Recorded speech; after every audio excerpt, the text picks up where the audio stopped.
This is a response to PP Simmons' video Nylonase, Everest and Evolution Gate.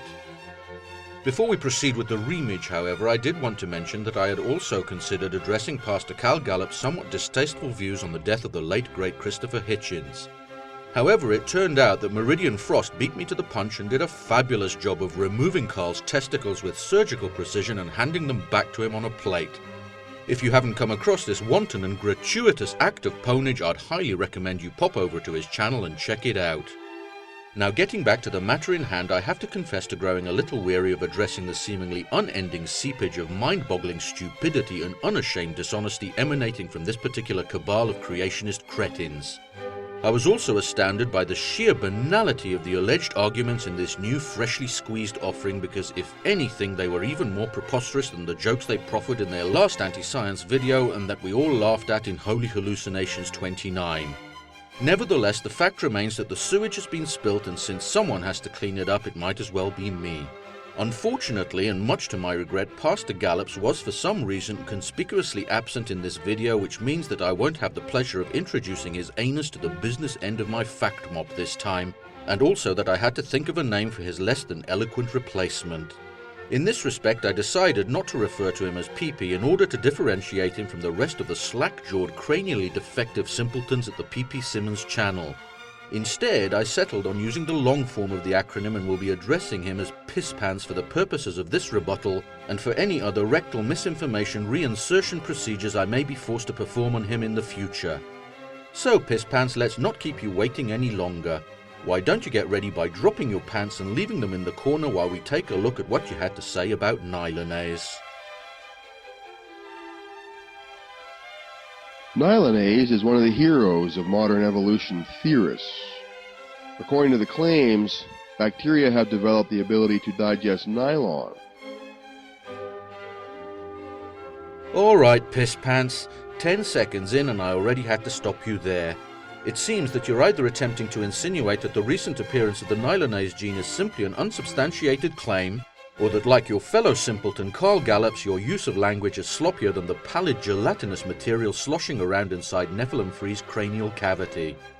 I personally am suspecting the latter, in which case I'd strongly recommend that you reconsider the importance you place in the words you select and the order that you use them before you open your mouth if you want to avoid sounding like a drugged-up lobotomized chimpanzee with a crippling learning disability.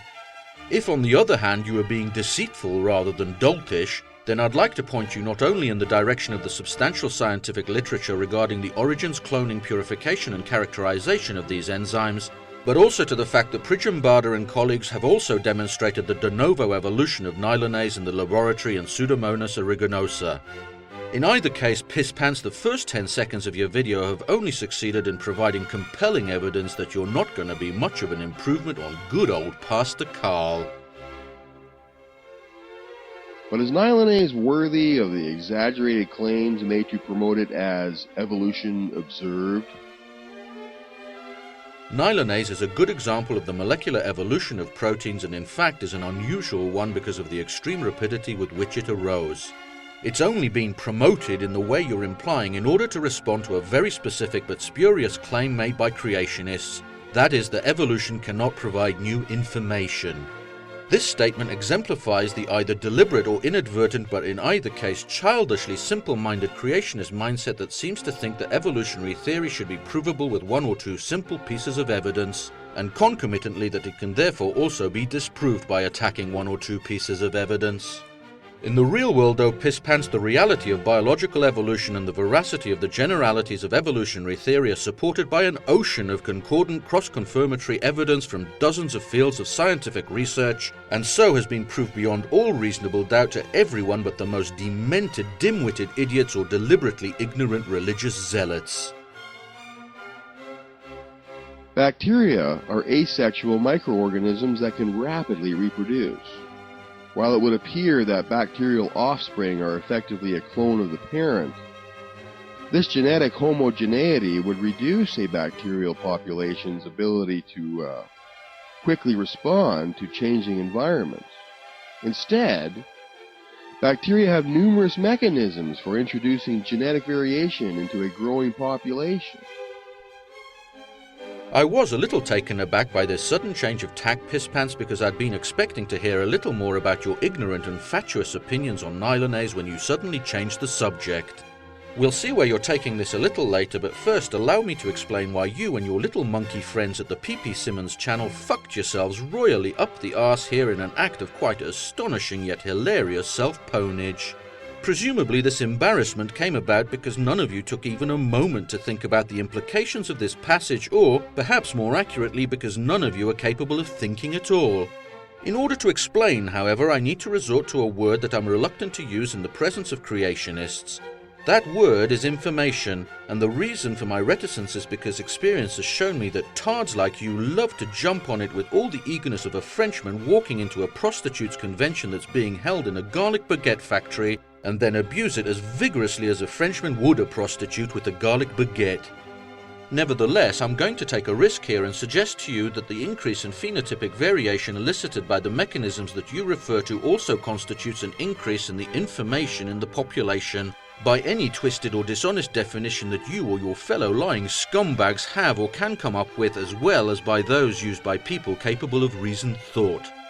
Unfortunately for you, though, Pisspants, it happens that the two major mechanisms that introduce this genetic variation into bacterial populations are, guess what?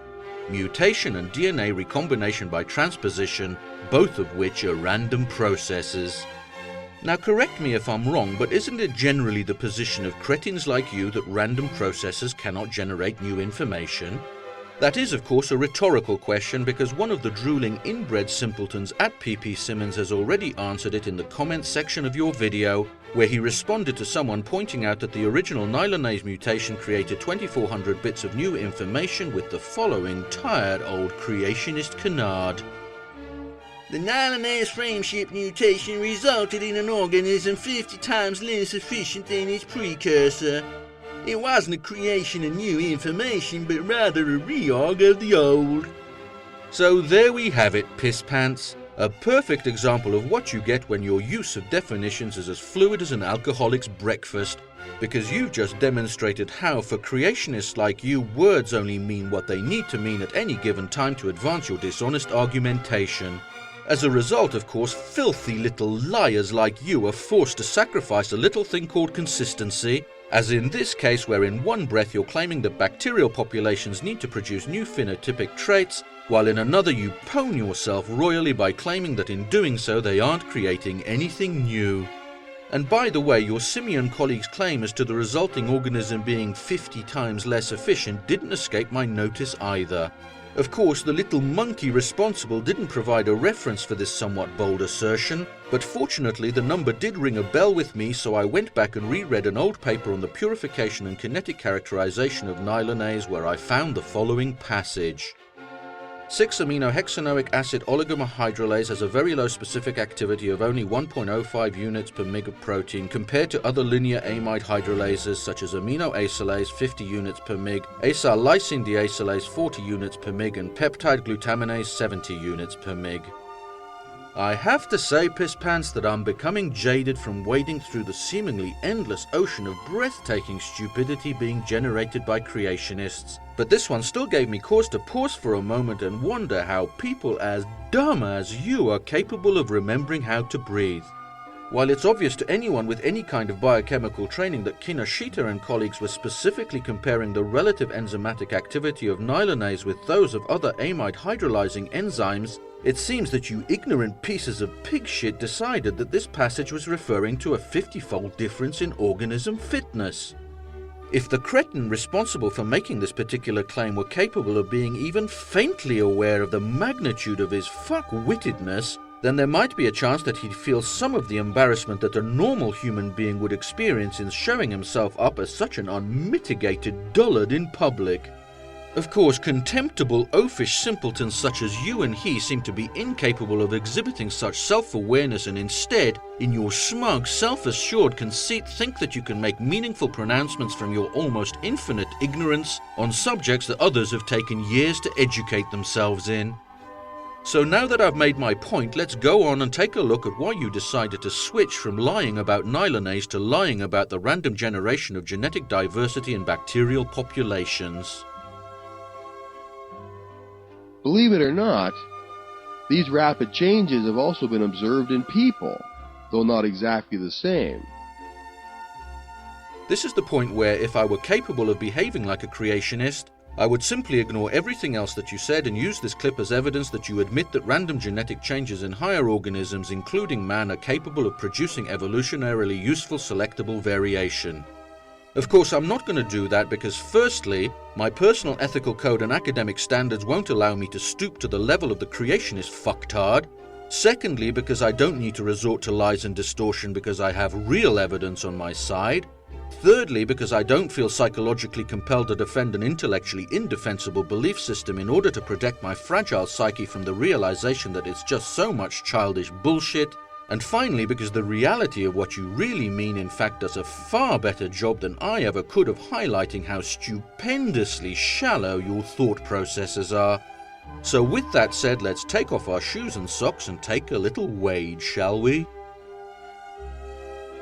In a mere matter of a few weeks, climbers of Mount Everest experience rapid adaptations in their body's ability to carry oxygen. I have to say, Piss Pants, that if anyone had asked me before I'd watched this video whether it was possible for someone to be even dumber than Carl Gallups, I would have said no. Obviously, I'm now going to have to reconsider because it seems that you're laboring under the erroneous impression that altitude acclimatization is a process that occurs at the genetic level. Of course, like pretty much all the other malodorous arse-air that creationists insist on expelling in lieu of arguments, this is nothing more than another filthy piece of misinformation that's being asserted as fact in the hope that some people may mistake it for something that bears a passing resemblance to reality. In fact, it's been long established that high-altitude tolerance is a result of increased red blood cell count due to an erythropoietic response induced by hypoxia, although more recently additional physiological responses have been implicated, including induction of angiogenesis and the modulation of various metabolic pathways. I am unaware, however, of a single report of altitude tolerance developing in an individual due to genetic modification. Furthermore, for you to imply that the acquisition of altitude tolerance in an individual is comparable to adaptation via genetic variation in a population further betrays the unplumbed depths of your ignorance and shit-wittery. In sexually reproducing species, of course, variation is passed on via mutations that occur in parental germlines so that each cell in the resulting progeny carries them. Genetically based altitude tolerance arising in an adult would require therefore the coordinated mutation of trillions of somatic cells, an event of infinitesimally small probability and for which no known mechanism exists. Unless you care to supply us with such a mechanism and some empirical and verifiable evidence to support it, Piss Pants, it would probably be best for you to stop making a complete dick of yourself by proudly sharing your ignorance with us and instead just shut the fuck up because you're embarrassing your God. These humans never exhibit any reason to believe that they ever have been, or ever will be, anything but human. Whether we're talking about Nilonase or E. coli or any other bacteria, we're always talking about bacteria. And there we have it, the actual fucking point. Unfortunately, Piss Pants, I regret to inform you that having to sit through the 3 unbearably tedious minutes it took to get there was definitely not worth the effort. I mean, is that really the best you can do? You really thought it was worth the effort of making a new video and bollocksing pointlessly on about Nilonase and altitude acclimatization just to come up with the same "it's still a fish, it's still a bird, it's still a frog" strawman that creationists have been ineffectually swatting for decades? Well, Piss Pants, unfortunately for you, this particular line of reasoning is somewhat ironically still a turd. That's because the conception of evolution that you're trying to debunk bears no resemblance to the theory that's expounded by science, and quite frankly, if anyone other than dull fucks like you actually took it seriously, I'd probably be trying to debunk it too. In reality, although you're too stupid to understand why, observations of the kind you're expecting would actually disprove real evolutionary theory which predicts that speciation occurs in populations, not individuals, following reproductive isolation, and in general over periods of thousands to millions of years and not in a single generation. It's these false, perhaps deliberately held conceptions and stultifying ignorance that leads to monumental fuckwits like Ray Comfort expecting scientists to demonstrate the existence of crocoducks, or to see a dog appear fully formed from the vagina of an armadillo before beginning its futile quest for a bitch in heat. If you want to try and credibly discredit evolution, pisspants, try learning about it first by reading a book or two and then come up with some arguments against the real thing and not the steaming turd festering in your mind that you think passes for it. The Bible predicts this ability to adapt within the created kind. Noah didn't bring 2 of every animal onto the ark. He brought 2 of every kind. These kinds have been mutating and adapting within their created barriers ever since, giving us the wide variety of species we observe today. Unfortunately, despite your assertions, pisspants, the physical evidence shows no such thing and in fact points to exactly the opposite. That is, that your alleged worldwide flood never happened apart from in the imaginations of the desert goat fondlers whose word you put so much stock in. For example, the fossil record quite clearly demonstrates an ordered continuum of life forms appearing and disappearing over time throughout the geological column as new related phyla arise, diversify, and sometimes contract and become extinct. All of this is meticulously and precisely documented by dedicated and highly trained professionals and shows a gradual progression from primitive to modern, which is beautifully explained by evolutionary theory. Your alternative, in contrast, does nothing to address this ordered hierarchy except for coming up with laughably simplistic rationalizations that can't even explain why cockles managed to outrun T-Rexes to the top of the Himalayas. The quality of your thoughts, pisspants, betrays the mindset of people who work to the same standards they set in their 3rd grade science fair project and seem to think that real researchers do the same. Gametic isolation prevents the microbe-to-man evolution myth taught under the guise of science designed to promote the Star Trek fairy tale atheism some believe will someday do away with belief in supernatural realities like heaven and hell, judgment and eternal punishment. Wow. Just wow. It seems, pisspants, that you're dropping IQ points faster than a pastor dropping Benjamins in exchange for male prostitutes and coke. Gametic isolation doesn't prevent microbe-to-man evolution. It's the fucking result of it and is one of the many mechanisms that play a role in the process of speciation. I can only imagine that you assert the opposite because ignorant fuckwits like you harbor the erroneous idea that science claims that evolutionary change is driven by the hybridization of disparate and distantly related species, when instead it predicts that this is a process that should never happen. This once again explains why Ray Comfort and Kurt Cameron seem to think that their laughably delusional musings on crocoducks have some kind of bearing on reality. Once again, pisspants, please take the time to learn something about the actual theory of evolution before wasting everybody's time by attacking the ludicrous parody of it that's been built from you and your fellow rectal intellectuals' ignorance. Oh, and as for the latter part of this clip, there's not really much I can say except to point out the oxymoronic nature of your incoherent phrase supernatural reality, call you a fucking idiot, and laugh at you. The new religion sounds very intellectual, very nuanced and out of most people's reach. So society has given the thinking elite carte blanche, the public trust, the keys to the hope of humanity's future. Ignoring the fact that science is not a religion and has nothing to do with atheism, I do have to agree that it is out of the reach of people like you. You see, pisspants, it turns out that as we've developed it, modern science has become progressively more difficult, so if someone insists on being a deliberately ignorant and arrogant dumb fuck, then it will remain out of their reach. However, it's not so complicated that anyone who's willing to make an effort and not stick their heads up their arse at the mere sniff of a fact should be able to grasp and appreciate the basics. Fortunately for us, society hasn't listened to ignorant asshats like you and has come to realize the benefits of science in exchange for relinquishing its grasp on ancient fables, no matter how comforting they are. And I for one am grateful for it, pisspants, because I for one appreciate the fruits that we've reaped from the tree of knowledge that science has grown for us. I for one am grateful to those who came before me and ignored the deranged rantings of those who came before you. I, for one, am grateful to be able to live a life that's essentially free from pain, suffering, hunger, disease, and discomfort.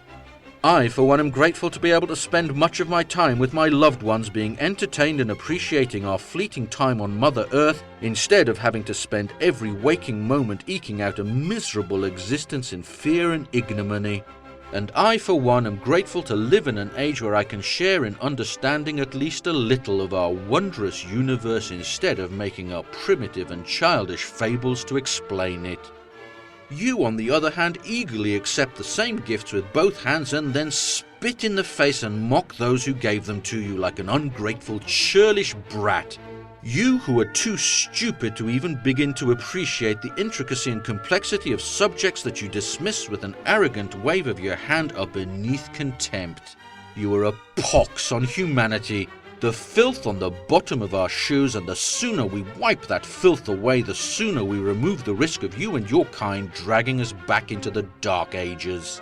Because if it were up to you and your fellow delusional brainwashed Luddites, we'd still be spending our winter nights huddled around spluttering campfires praying to an empty sky to make our lives better, instead of huddled around our computers laughing at stupid dipshits like you.